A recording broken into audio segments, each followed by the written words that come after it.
A wonderful afternoon to you wherever you are watching Ogun State Television. You're welcome to the news at 2. I am Adibola Oshomoji. And just before we start, let's remind you that you can watch us live on Facebook at Ogun TV and Ogun State Television, YouTube at OGTV Abeokuta, and on OGTV website www.ogtv.com.ng/live.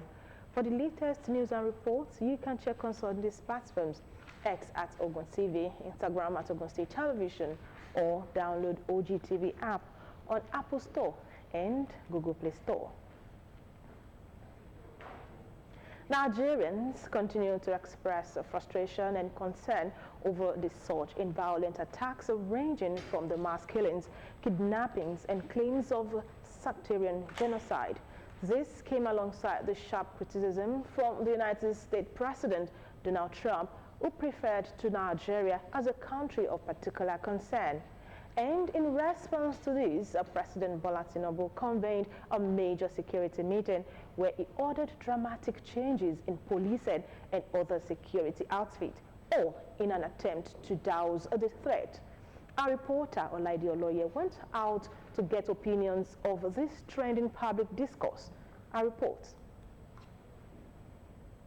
Across the country, public frustration is mounting as incidents of mass killings, kidnappings and brutal attacks continue to unsettle both urban and rural communities. Many Nigerians believe the level of violence in some regions feels like a silent genocide, wiping out families, displacing communities and destroying livelihoods. These fears, however, escalated since the United States President Donald Trump asserting that Nigeria is experiencing a genocide against Christians and threatened military action.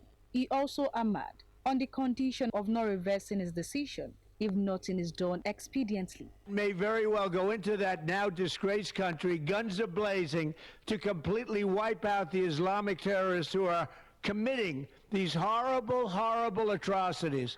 Despite this threat of invasion, which inflamed debate both inside Nigeria and abroad, the Nigerian government strongly rejected Trump's narrative. But a global coalition of Christian and human rights groups argued that urgent international pressure is needed to stop the killings. Generally, particularly part of growth of a Christian or the church.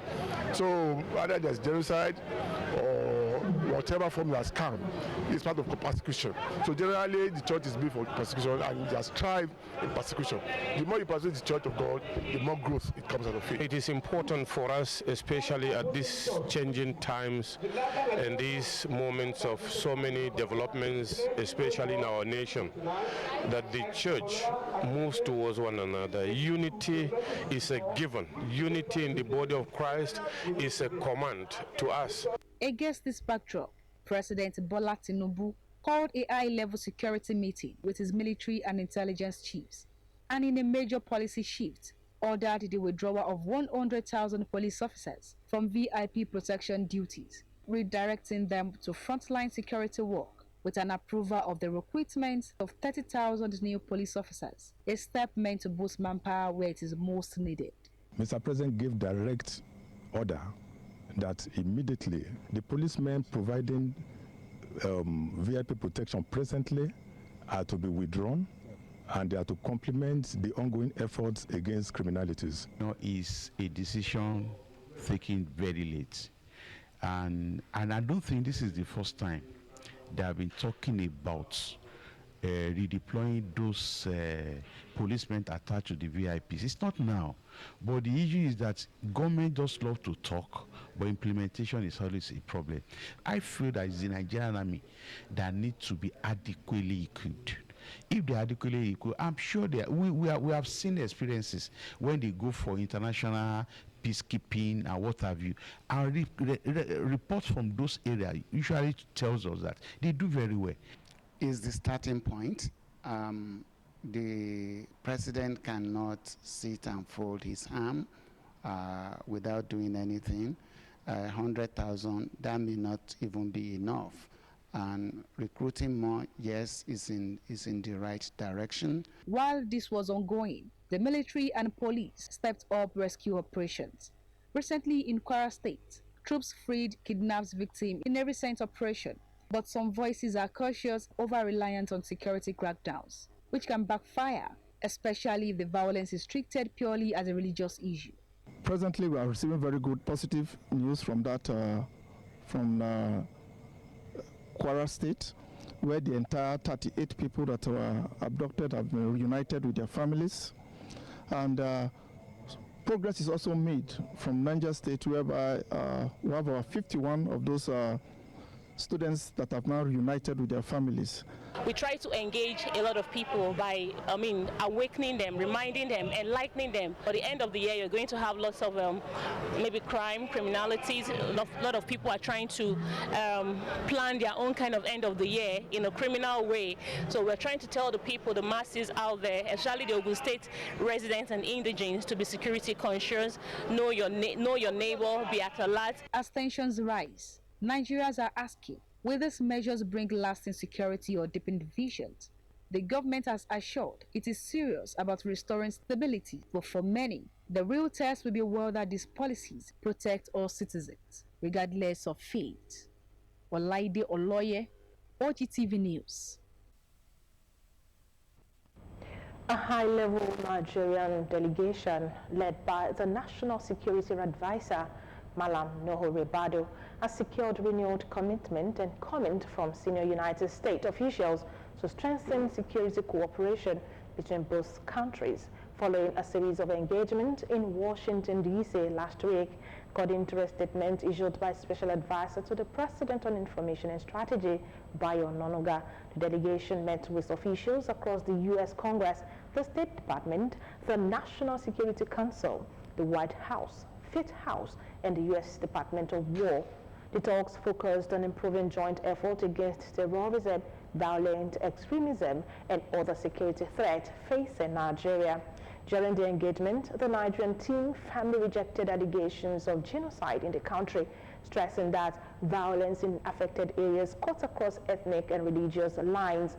It warned that mischaracterizing the situation would further pluralize the communities and undermine ongoing efforts to restore peace. Following the discussions, the U.S. government has found its readiness to deepen cooperation through enhanced intelligence sharing, faster processing of defense equipment requests, and potential supply of excess defense articles subject to availability to bolster Nigeria's ongoing operations. The Southwest Governors Forum has agreed to set up a security fund under the Dawn Commission to tackle any security issues and to ensure peaceful coexistence across the region. This is part of the resolutions at a meeting on various key issues, particularly on agriculture, economy, regional development, and security challenges affecting the Southwest at the office of Oyo State Governor in Ibadan.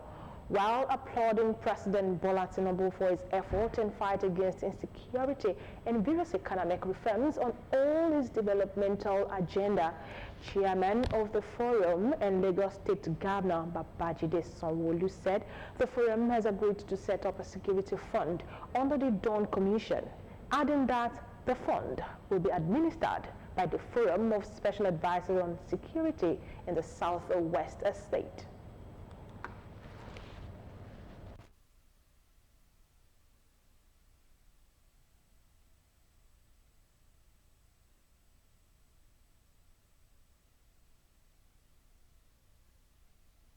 The forum also set up a joint security intelligence sharing and communication platform.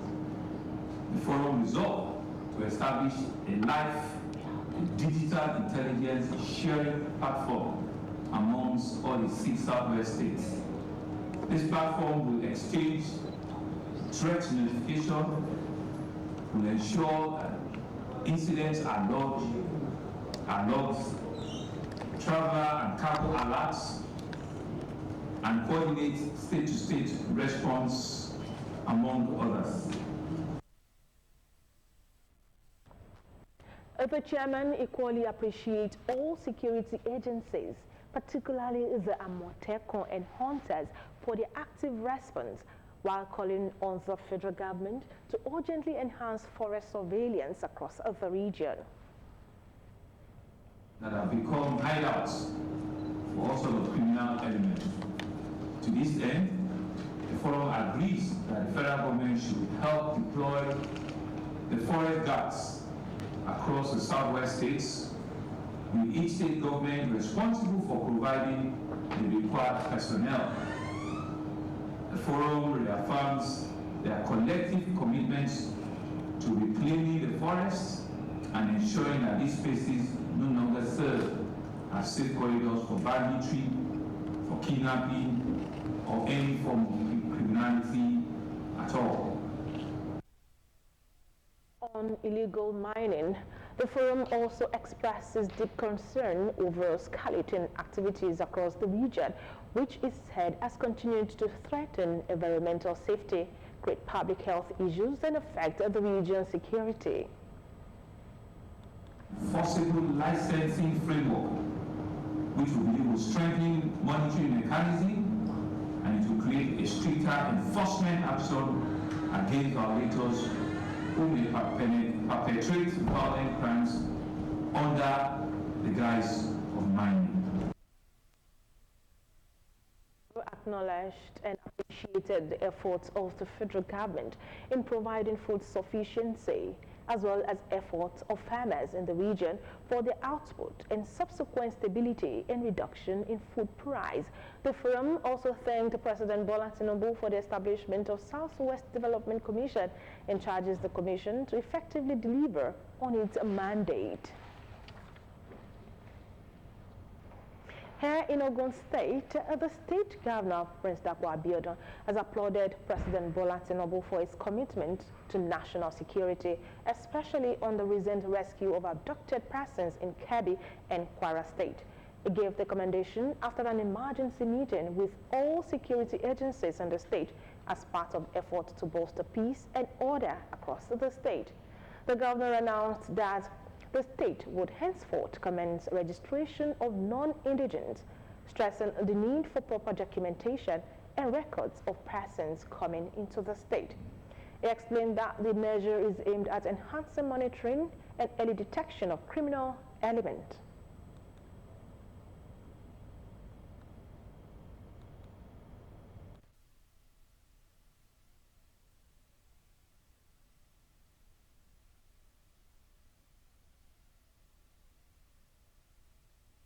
The best time to prepare for war is during the time of peace.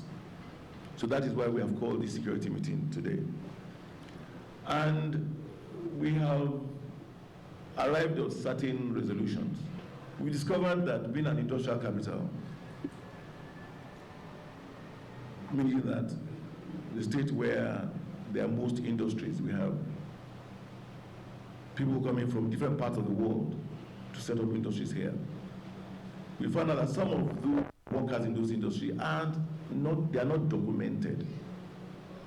And we resolved that we are going to advise all those who have come to make Ogun State their home, all those who are foreign nationals, working with our Nigerian Immigration Service, our law enforcement agencies are going to ensure that everybody working in Ogun State is documented. So when there are issues, we can beat our chest and say those people that have those issues are legally here in Nigeria, and of course they are known to us in Ogun State.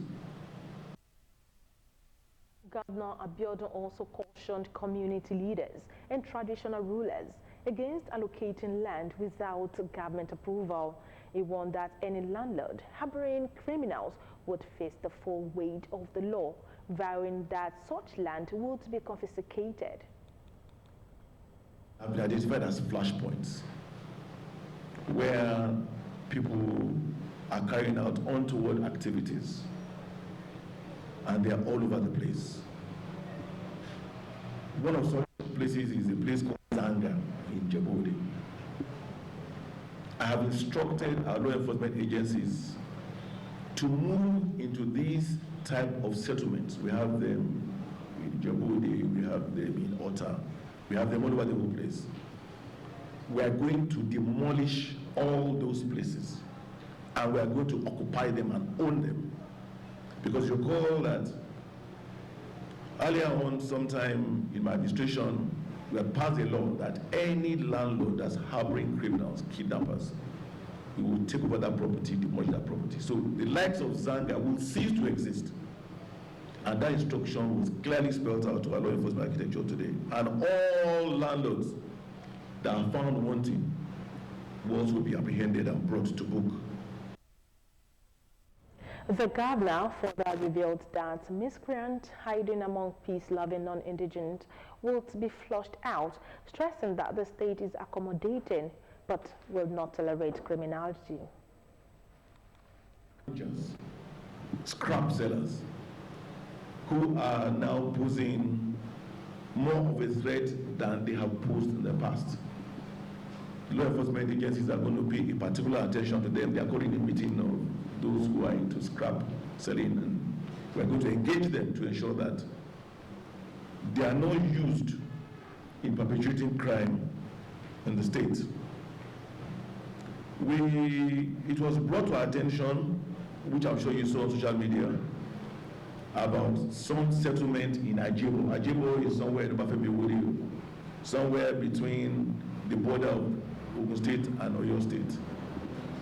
Let me assure you that our law enforcement agencies have visited that location, the combination of all of them. They have interrogated them there. Those that they found there have been living in that community for several years. They are not newcomers, as was presented on social media. But they are constantly, they are on top of the station, they are talking to them, they're investigating them. You know, we cannot deprive a Nigerian from living anywhere in Nigeria. All we want to be sure is that anyone living with us is not here to perpetrate any crime. Abiodun assured that his administration will continue to give maximum support to all security outfits, including local vigilante groups, to ensure prompt and effective response to security challenges. He reiterated that Ogun State remains a preferred investment destination, with increasing numbers of investors coming in, and the government is determined to keep the state safe. And away from security matters, Justice Yusuf Halilu of the Federal Capital Territory High Court, Maitama, has adjourned for the adoption of the final written address in a 5 billion naira defamation suit filed by the Department of the State Services against the Socio-Economic Right and Accountability Project. The suit, marked FCT, was filed by Sarah Judd and Gabriel Ogundele, officials of the DSS. At the resumed hearing on Monday, the second defendant, Deputy Director of SIRAP, Kolawole Oluwadari, opened its defense after the court granted a housekeeping application for amendment of process filed. Testifying before the court, Oluwadari adopted his statement on oath, clarified the organization's work as well as events surrounding the alleged invasion of its Abuja office by the DSS operatives. He told the court that SIRAP is a registered non-governmental organization dedicated to advancing transparency, accountability, and social justice in the country. Dismissing suggestions that the organization exists only to criticize the government, the second defendant insisted that SIRAP's mandate is to promote and protect human rights, including socio-economic rights, in the overall interest of the public.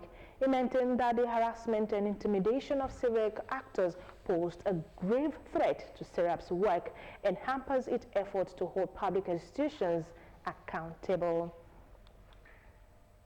From zero to lofty height is how the locals and the prominent people in Ogun East Senatorial District have described the state of road infrastructure in the axis. Commerce is booming at the toll gate, built by Prince Dapo Abiodun's administration, which has walked its talk towards urban renewal, street-to-street connectivity, and township-to-township roads networking in Remo and Ijebu areas of the state. Fowura Adesanwo reports. The people's joy knows no bound. The entire Ogun East Senatorial District has continued to remain a huge construction site. From Ogere to Ibiade, from Imushi to Ogijo, from Ijebu-Ode to Ijebu-Igbo, Oru to Ekpe, Mojoda axis, including Oshinubi, Obalende, Soniluba, Ilishan, Ilara, Ode, Ishara, Akaka, Akomatole, Molusi College Road, and its adjoining streets are some of the several road projects that have brought commercial activities to the people of Ogun Senatorial District. How many good roads do you have in Iperu before that Abiodun? Iperu ke, Iperu London, In Iperu, there was no road before the coming of this administration. Kí ọdún lọ́wọ́ Dr. Dapo Abiodun Shera Sansan. Irú ọ̀nà tó ṣe láti gbèdìgbèdì area commander. So down here, èèyàn lè ṣe gbogbo ẹ̀tàn lẹ́ẹ̀kan náà. Díẹ̀. Àwọn èèyàn kan wà tẹ́kọ̀ máa sọ pé àrùn òṣè no. We are doing our 4.9 kilometers during the year, and also the expansion of the road, so which will also aid the access to the airport. So those are part of the things that are doing here. So it's a total reconstruction of the road. A number of road networks have also been executed in Agowuyi and Oru, Olabisi Onabanjo University main gate, and of course the opening of industrial platform Remo and Gateway International Airport. The people of Ogun East have never had it so good in terms of road construction and networking. But when you are talking to the barest minimum, whereby an average person in that community or in that setup will be able to say, oh, this government is performing. This is our present government. They are doing their best to the people. Okay, let me start with the airport. I know about that, and I know that beside the airport, there's a construction going on about maybe a customs service, maybe training school, or I know there's a constant facilities there going on. And I'm also seeing development in terms of road network. That's starting with maybe Ilishan to Iperu. In Ilishan also, from Ilishan down to Ilara, the road has been constructed, and it actually has made a lot of difference as in between movement between Ilara and Ilishan. Yeah, because the road was actually really bad before he came in. This arena is a baby of Ogun State government. It is a new opening for industrial use only, well laid out, even with gas line and good road network, complementing Gateway International Airport and Erotopolis, changing the narrative in developmental stride. Téèyàn bá ń lọ Ilishan kò lè ju 5 minutes. Nígbà kan kẹrẹ wákàtí méjì. It is now a smooth ride from Ilishan to Ilara to Akaka to Ode and Ishara. Moving to Ijebu Northeast is the Aton Eruwon Road, a newly constructed Iworo to Ogbogbo and Igbeba, with Balogun Road linking Igbeba and Soniluba almost completed. Over 800-meter road with a double drainage on both sides. And our asphalt is a 2-layer. So as you can see, we're laying the last layer, which is the wearing course. A stretch of Lagos Garage to Itele and Ijebu-Ode to Mojoda Ekpe have been completed, just like Talbot, Awukoya, Oshinubi and Obalende roads. People say life is better in all ramifications with Ishaya mantra of Prince Dapo Abiodun. But like Oliver Twist, they still want projects coming in drove. Adefowora Adesanwo, OGTV News.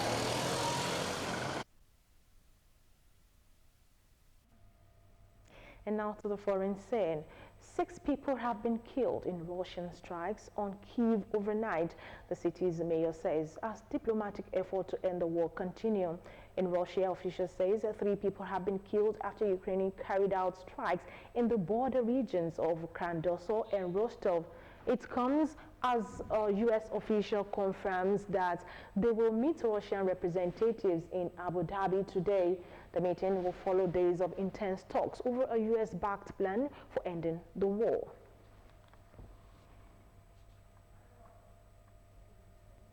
And just before we go, let's remind you that it always seems impossible until it is done. And now we have come to the end of the news at 2. Thank you so much for being part. Enjoy the rest of your day. Bye for now.